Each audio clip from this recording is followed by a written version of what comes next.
That's not Ferrari, but yeah, Max said to me he has the restoration project, so he's going to bring it today to the studio. Really looking forward what kind of the project that will be.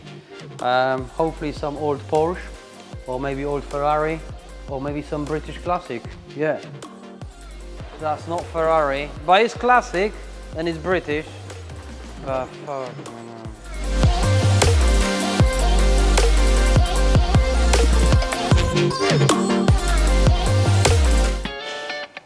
Whoa. Oh, it's been a few weeks since I've been to the gym. Whoa.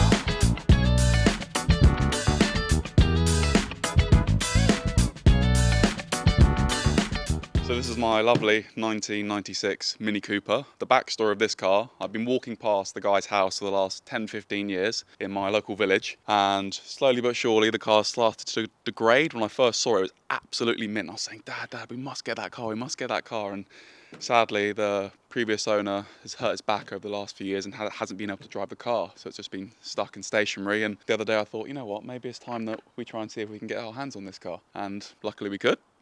And here we go. Now we've got it and we're going to completely transform it. So Mike, where do we even start with this one? Well, looking at it, it's pretty straightforward, I think. What we're going to do, have a good look around and take it to the skip. Don't say that. This is my pride and joy. I love this car. Well, it looks like all we have to do is use our new detailing spray, go over it, and the car will look as good as new. What do you reckon, Max?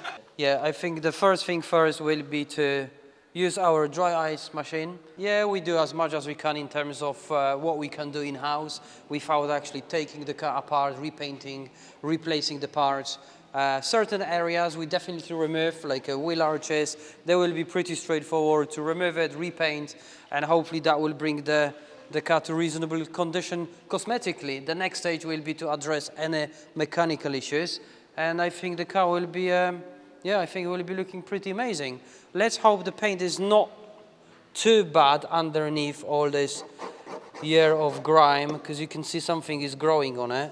Lovely little creatures there. But yeah, hopefully we can make it work. Yeah, absolutely. Looking forward to it. So Mike might be right. There might be some truth in the condition of the car. If you actually come down and hear it, there might be a few little things growing on it, but we'll make it right. We have the car outside now. Well, so we are going to use the dry ice blasting cleaning method to the engine. The car hasn't been up and running for a long time, so we want to make sure we clean it without actually creating any risk of damaging any areas where we have exposed wiring. We don't want any water ingress to the engine itself. So yeah, probably the dry ice. Well, certainly the dry ice will be the way to go forward in terms of giving a really good clean, full decontamination. Then we can properly assess the condition of the engine and other components and decide of the next step. Okay, so some of you might not be aware the dry ice actually is compressed CO2, so it's not actually water. And during the cleaning, the sublimation effect happens. So the dry ice goes from the state of the ice all the way to the gas, and that creates almost like a micro explosion. So the dirt and contamination contracts because of the very low temperature of the dry ice, and the pressure of the dry ice hitting the surface, the created pressure, it creates the dirt to fall off the substrate. So the first thing first, we're going to adjust the amount of the dry ice. So we're going to go to the lowest settings, which will give us only 1/4 of the kilogram per minute.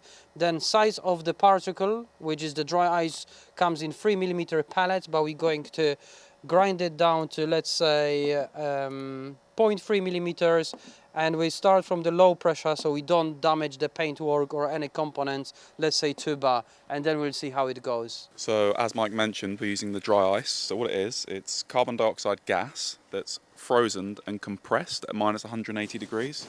So as you can see, it comes in these pellets. It's extremely cold, you can't touch it for too long. But these pellets then go into the machine, and as Mike mentions, we manipulate the size of the particles and the pressure that we fire out of the car to clean it. So now the car is ready, we're going to put our magic container, and that's how you clean with dry ice.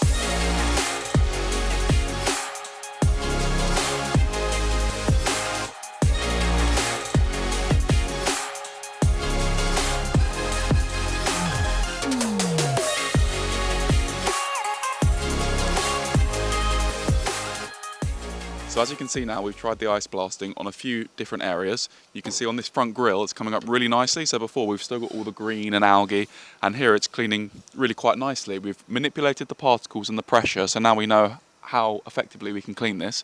However, if we look at other areas, say on the paintwork, where we've increased the pressure too much in the size of the particles, it has just chipped away slightly at the paintwork. Okay, so we're not too concerned about these things. This car's going to undergo full wet sanding and possibly resprayed in a few areas, but it's good for our knowledge as well now, the limitations with the ice blasting. So as we can see here, it's cleaning really well, and we'll move on to this section now.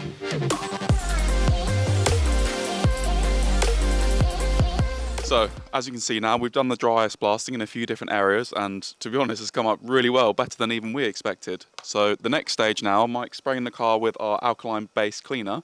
We're then going to get the high-pressure steam jet wash to rinse it all off and see where we are. And that's the end of stage 1 of the restoration.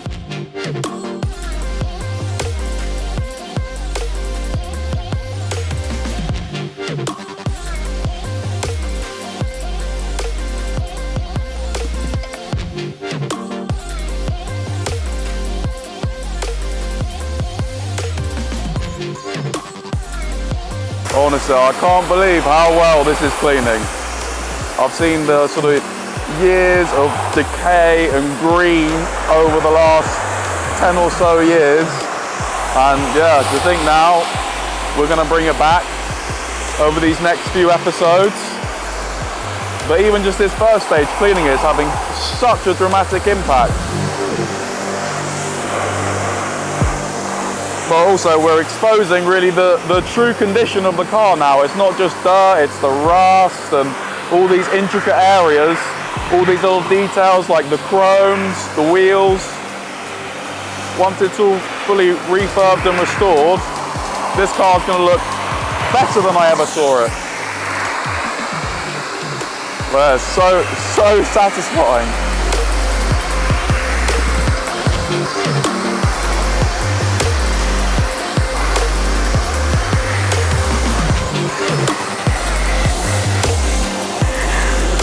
Get right underneath.